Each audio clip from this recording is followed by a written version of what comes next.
I, 28F, never thought I'd be in this situation. My sister Tessa, 25F, recently started dating my childhood bully, Jake, 29M. This has brought up a lot of painful memories and created tension in our family. Jake tormented me relentlessly from ages 11 to 16. We grew up in a small town where everyone knew each other. My family had lived there for generations, but Jake's family moved in when I was in 5th grade. At first, I was excited to have a new classmate. But things quickly turned sour. It started with small things, nasty comments about my clothes or hair. Then it escalated. He would call me cruel names, spread rumors about me, and once even pushed me down a flight of stairs at school. I dreaded going to school every day because of him. One incident stands out vividly. In 7th grade, we had a class project where we had to work in pairs. The teacher assigned Jake as my partner. I was terrified but hoped maybe working together would improve things. Instead, Jake sabotaged our project the night before it was due. He told the teacher it was all my fault. I got an F and had to attend summer school. My parents were furious with me. Speaking of my parents, they were aware of the bullying but didn't do much beyond telling me to ignore him or stand up for myself. My dad always said, "Boys will be boys," and told me not to be so sensitive. My mom suggested I try being nicer to Jake, thinking maybe he was acting out because he liked me. Their dismissive attitude made me feel even more alone. Tessa, being 3 years younger, wasn't in the same school during the worst of the bullying. But she witnessed some incidents when Jake would taunt me around town. She'd always told me to just laugh it off and not let him get to me. Easy for her to say, she was always the more outgoing, confident sister. The bullying affected every aspect of my life. I became withdrawn and anxious. My grades suffered. I lost interest in activities I once loved, like playing soccer and painting. I started having nightmares and panic attacks. But I felt like I couldn't talk to anyone about it. I finally got relief when Jake's family moved away before our junior year of high school. I was able to enjoy my last 2 years of high school without constantly looking over my shoulder.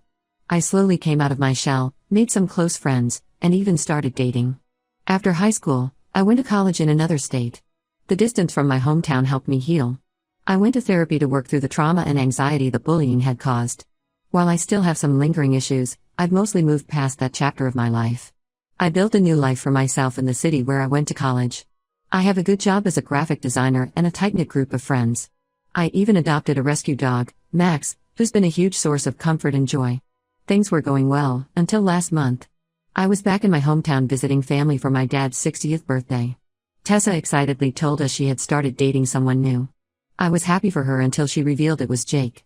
Apparently he had recently moved back to our hometown after getting a job at the local bank. Tessa knew about our history but downplayed it, saying Jake had grown up a lot and deeply regretted his past behavior. She said they'd run into each other at a mutual friend's barbecue and hit it off. According to her, he's changed completely and is now a kind, mature adult.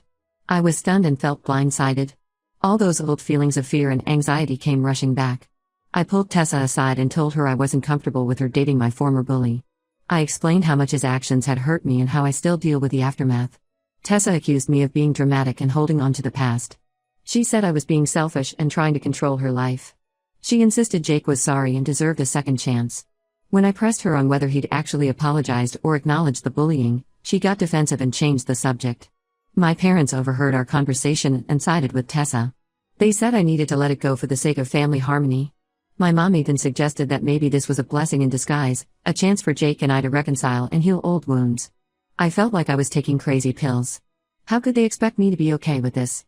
Things came to a head last week at a family dinner. My parents invited Jake, despite my protests. Seeing him again was like a punch to the gut. He looked mostly the same, just older. He attempted to apologize to me, saying something vague like, "Sorry about all that stuff when we were kids." But it felt hollow and insincere. Throughout dinner, Jake kept making inside jokes with my family and acting like we were old friends. He even brought up some memories from school, conveniently leaving out all the times he tormented me. My family was laughing and chatting with him like nothing had ever happened. I started feeling anxious and overwhelmed. My hands were shaking and I felt like I couldn't breathe. I excused myself to the bathroom, hoping to calm down. But I ended up having a full-blown panic attack. I was hyperventilating and crying uncontrollably. Tessa found me and instead of being concerned, she berated me for making a scene and embarrassing her in front of Jake. I couldn't take it anymore and left early, much to my family's disappointment. Now my whole family is mad at me for ruining the dinner and making things awkward. They're pressuring me to forgive Jake and accept their relationship. Tessa says I'm being selfish and trying to control her life. My parents think I'm overreacting and need to move on. I feel like I'm going crazy. Am I wrong for being upset about this? I don't want to control who my sister dates, but I also don't think it's fair to expect me to be okay with having my childhood tormentor in my life again. The whole situation is bringing back a lot of painful memories and anxiety. I'm at a loss for what to do. Part of me wants to cut contact with my family until they start respecting my feelings. But I'm worried about damaging those relationships permanently. I've worked hard to build a good life for myself, and I don't want to let Jake's presence ruin that. But I also don't know if I can handle having him around during family gatherings. Any advice on how to handle this would be greatly appreciated. Am I overreacting? Should I try to forgive Jake for the sake of family peace? Or should I stand my ground and distance myself from the situation? I feel torn and confused. Update 1. Thank you all for the supportive comments on my last post. They really helped validate my feelings and gave me the courage to stand up for myself. I wanted to give an update on the situation. After reading your responses, I decided to have an honest conversation with my family about how Jake's presence was affecting me. I invited my parents and Tessa over to my apartment to talk without Jake there. I spent days preparing what I wanted to say, even writing out some notes to make sure I covered everything. When they arrived, I made coffee and we sat in my living room. Max, my dog, seemed to sense the tension and stayed close by my side. I took a deep breath and started explaining how the bullying had impacted me long-term, the anxiety, depression, and trust issues I've struggled with. I shared specific incidents of Jake's cruelty that still haunt me. Like the time he convinced the whole class not to come to my 13th birthday party, leaving me sitting alone at the roller rink for hours. Or when he started a rumor that I had lice, leading to me being ostracized for weeks. I showed them some of my old diaries from that time, filled with entries about how much I hated myself and wanted to disappear.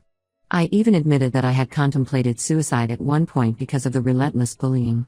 This was something I had never told them before. I tried to make them understand that this wasn't just kids being kids or normal teenage drama. Jake's actions had a profound and lasting impact on my mental health and self-esteem. I explained that seeing him again had re-triggered a lot of that trauma. I made it clear that while I don't want to control Tessa's life, I'm not comfortable having Jake as part of our family gatherings. I suggested that maybe Tessa could keep her relationship separate from family events, at least for now.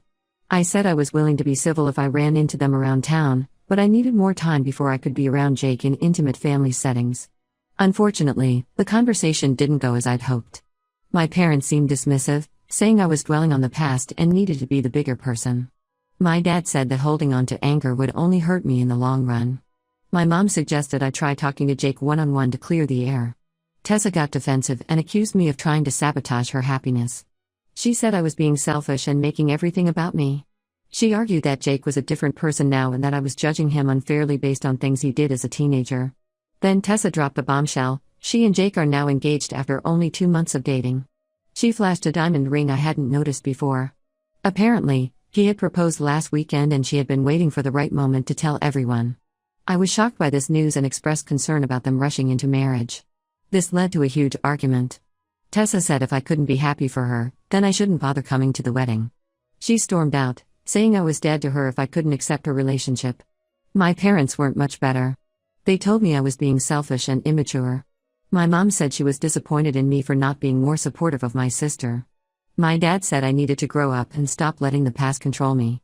They left soon after Tessa, both giving me cold, disappointed looks. After they were gone, I broke down crying. Max cuddled up next to me, which helped a little. But I felt utterly alone and misunderstood. The whole situation has re-triggered a lot of trauma and anxiety. I've been having trouble sleeping and concentrating at work. I'm heartbroken that my family seems to care more about Jake's feelings than mine. They're acting like I'm the problem for not welcoming my abuser with open arms. It feels like they're choosing him over me. I've decided to take a step back from my family for my own mental health. I sent them each a text saying I needed some space to process everything. Then I turned off my phone. I'm going to focus on self-care and surround myself with supportive friends for now. I've reached out to my therapist to schedule some extra sessions. I'm also thinking about joining a support group for adults dealing with the long-term effects of bullying. I need to build up my support system outside of my family. One small positive, a couple of my cousins reached out after hearing what happened. They were supportive and said they understood why I was upset. It meant a lot to know that at least some of my family is on my side. I'm still processing everything, but I want to thank this community again for all the kindness and validation. It means more than you know during this difficult time. I'm not sure what the future holds for my relationship with my family, but I know I need to prioritize my own well-being right now. Update 2. It's been about a month since my last update, and unfortunately things have only gotten worse with my family. After taking some space, I tried reaching out to Tessa to talk things through calmly. I suggested we meet for coffee, just the two of us. She agreed, and for a moment I felt hopeful that we might be able to find some common ground. But when I arrived at the cafe, Jake was with her. I felt ambushed and betrayed. They claimed they just wanted to clear the air, but it felt like a setup.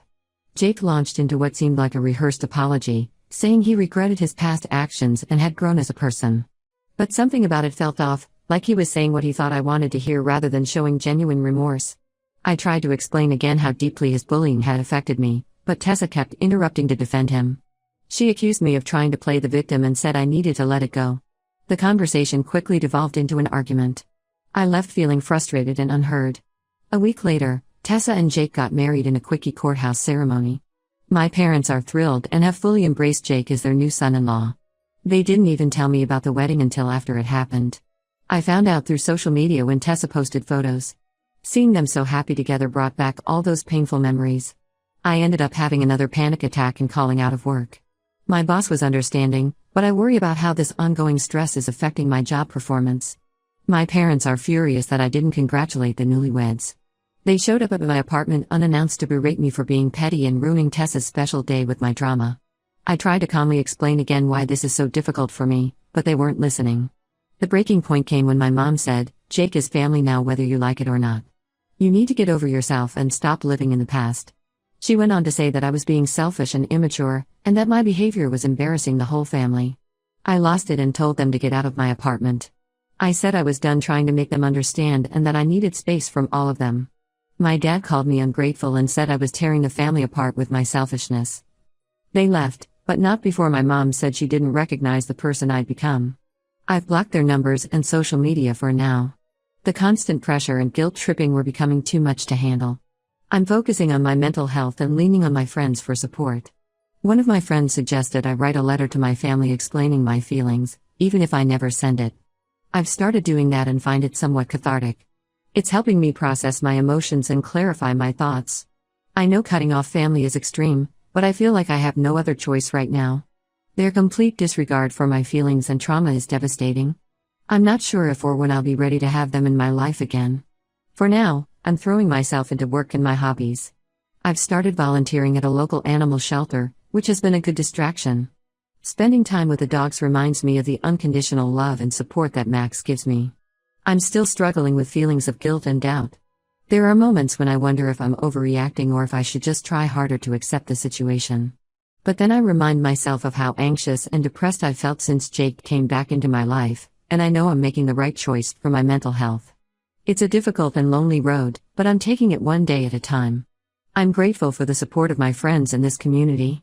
Your words of encouragement have been a lifeline during this challenging time. Update 3. It's been 6 months since I went no contact with my family. I wanted to give a final update on the situation. Cutting ties was incredibly difficult, but ultimately the right decision for my mental health. I've been seeing a therapist to work through my feelings of guilt and grief over losing my family relationships. It's been a long process, but I'm starting to heal. Unfortunately, my family hasn't respected my wishes for space. They've tried contacting me through friends, showing up at my work, and even threatened to call the police for a wellness check. I had to change my phone number and move apartments to get some peace. The final straw came last month when I ran into Tessa and Jake at the grocery store. I was in the produce section when I heard a familiar laugh. I looked up to see them at the end of the aisle. My heart started racing, but I took a deep breath and prepared to just nod politely and walk away. But as I passed them, Jake smirked at me and said, "Watch out for those stairs, klutz." It was a clear reference to when he pushed me down the stairs in school. Tessa laughed it off as a joke. I was stunned.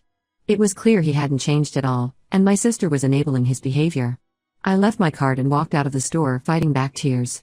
That encounter solidified my decision to keep my distance permanently. I've accepted that I may never have a relationship with my sister or parents again. While that's painful, I know it's necessary for my well-being.